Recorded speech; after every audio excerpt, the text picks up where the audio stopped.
initiatives. Farmers markets. At the time, there were no farmers markets in Texas. There had been forever, of course, but they had all been driven out by supermarkets. And in fact, the Dallas News, when I ran, I was campaigning on farmers markets, among other things. And Dallas News said, if people wanted farmers markets, the free enterprise system would have created farmers markets. This is ridiculous. But we brought a staff in that knew how to organize farmers markets. They went out to the country and they found people, farmers, consumers, local governments, etc., who wanted farmers markets. And so we provided the expertise that allowed them to establish them. We created more than 100 farmers markets in a short period of time there. And now there are hundreds of farmers markets. There are about 10 in Austin, Texas, for example. DeMarco helped to establish, brought, again, expertise in who could do marketing co-ops to sell directly to supermarkets for small farmers, minority farmers as well. Sell directly to restaurants, just as we have experience right here with the Cool Mint Cafe. They buy locally from farmers directly. We helped them sell directly into the international market. You don't have to be a conglomerate to sell in the international market if people have the tools to make it happen. We help move them into new crops, East Texas blueberries. We help promote Texas wine, going to San Francisco and New York and saying it's not all Chateau Bubba, we got some good stuff here.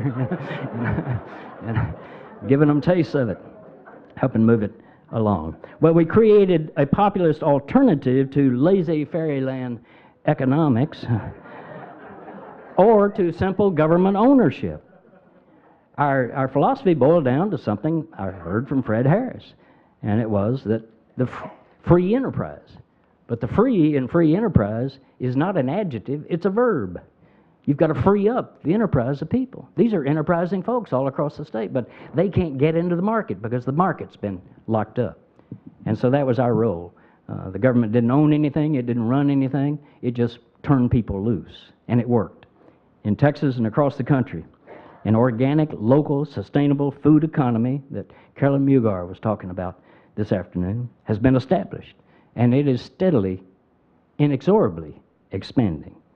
No corporation did this. No government did this. The people themselves did it. Local farmers, consumers, food activists, chefs, agitators, saying we're fed up and we need another way. And we're going to find it. We'll create another way ourselves. They did it against the opposition of the Extension Service and et cetera. John Dromgoole is here with Jane, the great natural gardener in Austin, a voice for sensible, insane environmentalism. Pioneer in the organic movement, and Dromgoole says that those who say it can't be done should not interrupt those who are doing it. And those were the good folks we were able to work with. Of course, I did lose my office, thanks to Karl Rove, but what the hell? As I said at the time, at the end of 2 terms as Ag Commissioner, in Texas politics, one day you're a peacock and the next day you're a feather duster. Doesn't always last. But in fact, of course, I didn't really lose anything. I kept my populist principles, and I even kept running, not for office, but now I'm running my mouth all over the country, spreading this populist, as our sign in the other room says, they're spreading populist revelation and redemption right here. Come in on in, got it. That's a sign in front of my office in Austin. We have this living spirit of populism right here in this room in the form of Dromgoole. We've got the Arnowski family over here. Wave at us, Arnowski. They're great. They produce the flowers that are here today. They're an example. They were over in Brenham and over in that area and trying to get Texas A&M to work with them. Extension Service will help us. We're going to grow flowers in Texas. Oh, no, you're not. You can't grow flowers in Texas. It's too hot here. And you can't compete with Columbia. They ship flowers in here by their airplane full. You can't compete.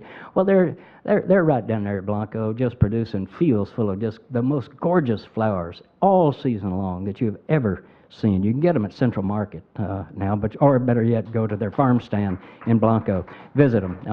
They're a fabulous family. This is what populism is all about. the Cool Mint Cafe again, St. Arnold, Co-op Radio is going to be broadcasting this later on in Austin, a cooperative radio station. I have just become a brewery owner because it's not my brewery, but it is a cooperative brewery called Black Star being built in Austin, Texas. I'm a co-op member, and you should be too. Own your own brewery. You know? What's wrong with that? Well, all across the country, ordinary Americans are just doing the most extraordinary things. They're defying the corporate order, rejecting the conventional wisdom and the contrived wisdom. They're creating a brighter future for the common good based on America's fundamental populist vision: economic fairness, social justice, equal opportunity for all people. That's what we stand for. That's what Americans stand for.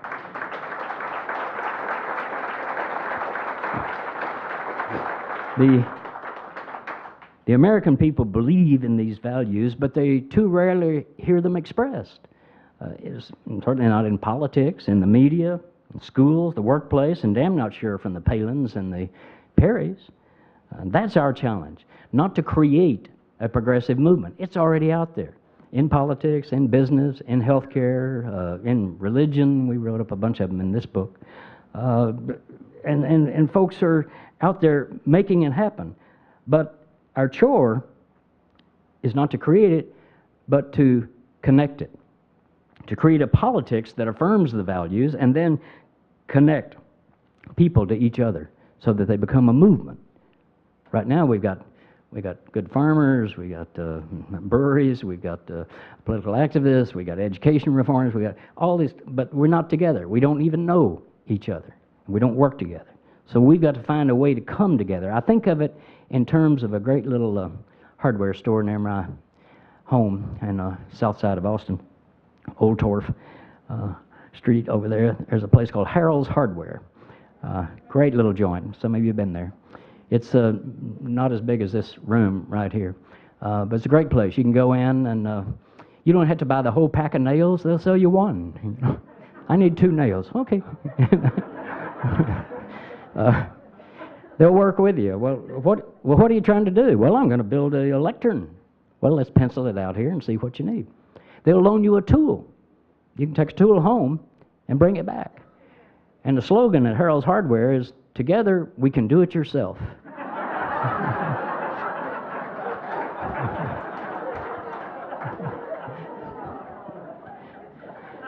Now that's got to be our slogan, doesn't it? Because we can't do it ourselves. But together, we can do anything. We can build a new economy.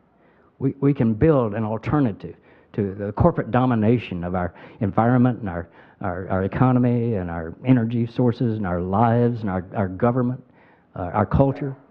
We can create something new. But we've got to join together and find ways to get together. And I thank the Wittliff Center for helping us get together today. It's not just the good fortune of a handful of rich people that matters in the big scheme of things, or even really in the small scheme of things. Rather, it's the whole country, the community, the common good that matters. And that's what populism is. Thank you.